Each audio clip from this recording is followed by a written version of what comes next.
Hey everybody, it's Jason Blaha here, and today I want to chat with you guys a little bit about training volume and recovery when it comes to our supplemental lifts. And I think it's important for us to keep this in context because a lot of times when we talk about this, people might say, Jason, this sounds really like bodybuilding. Well, yeah, in a lot of ways it does.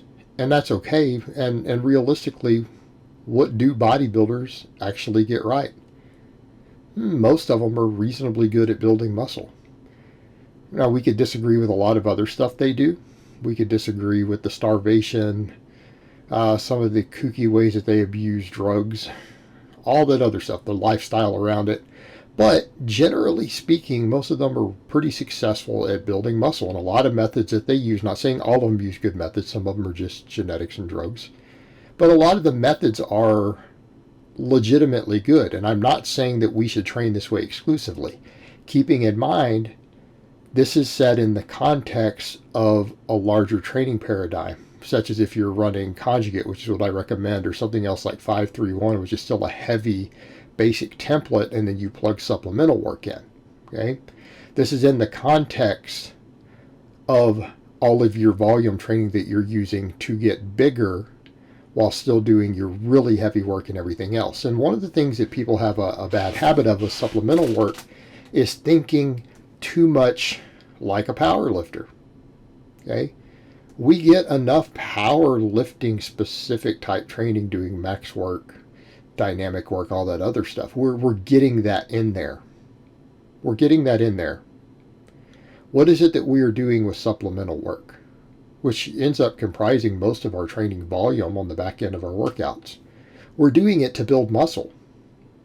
That is why we are doing it. We are doing it to build muscle where we need it to get stronger.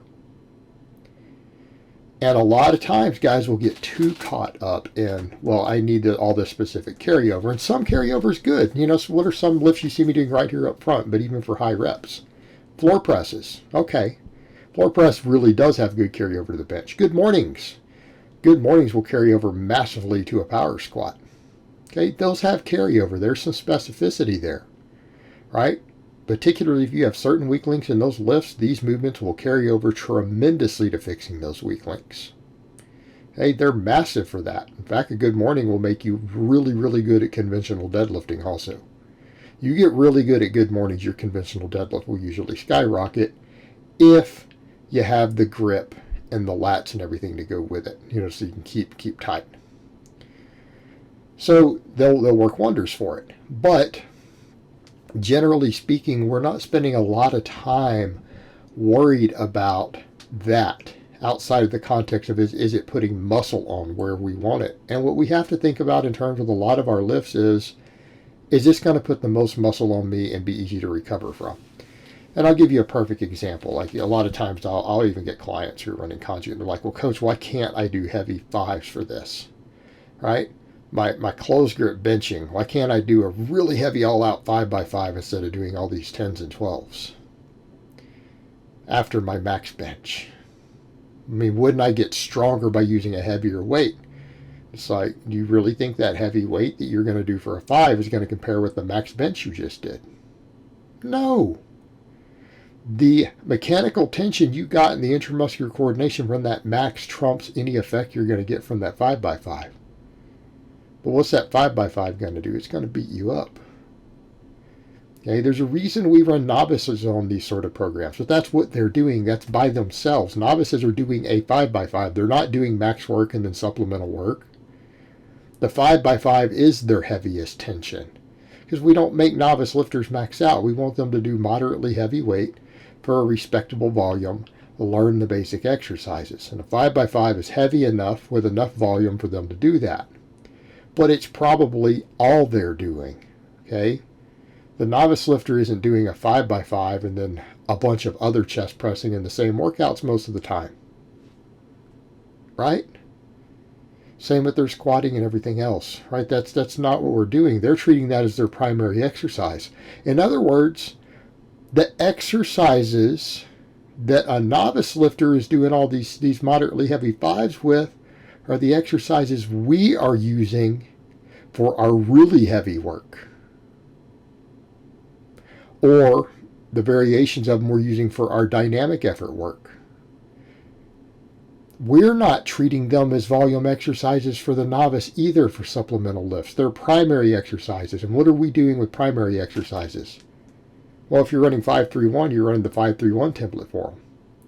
If you're doing conjugate, you're using them for max 1 rep maxes, and their variations, obviously, 1 rep maxes, and for dynamic effort work. And even speed work, we don't really generally go above 3s. There are some 5s, but even then, when it's done as a 5x5, it's a 5x5. Okay? It's not a supplemental lift. Supplemental lifts, we're trying to build as much muscle as we can without destroying our recovery. That means volume, volume, volume. Right? Simply put, it's easier for your joints and your body to recover from a bunch of 10 and 15 rep or 20 rep sets than it is from 5s. Same thing when we talk about exercises. A lot of times guys are like, well, I want to do these really heavy Romanian deadlifts. And I actually think the Romanian deadlift is a good exercise. Don't get me wrong. But people are like, why do you promote good mornings more? Do you have any of your lifters do RDLs? Actually, some of my lifters do RDLs, actually. But they do good mornings also. Hey, the good morning is going to give you a better stimulus to fatigue ratio. It's slightly easier to recover from. Hey, but everyone's like, but I can do more weight with the RDL. I get more tension. Do a max deadlift if you want more tension, or one of your deadlift variations. Go do a 1 rep max. That's where we get our tension. You see where I'm going with this? You need to be looking at exercises and saying, hey, what's going to give me the most muscle? What can I handle the most volume from and get the most activation? Doing some really heavy RDLs or doing the really high rep good mornings, or even like you see me doing here for hamstrings, 20 plus rep set reverse hypers, or even reverse hypers you can do 12 reps or something with using bands, chains, plates. Okay. Which of these is going to be easier to recover from? Which one's going to beat you up more? These are not going to beat you up as much. They might feel harder in the moment.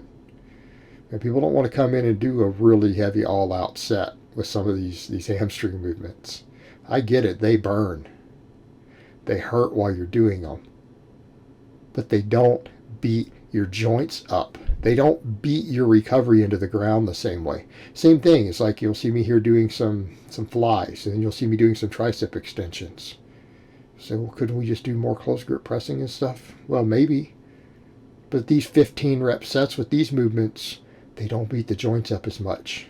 Right? We're not beating our wrists up. Arguably, maybe the elbows with the extensions, if you do too many of those too long without taking care of your elbows. Okay, maybe the skull crushers.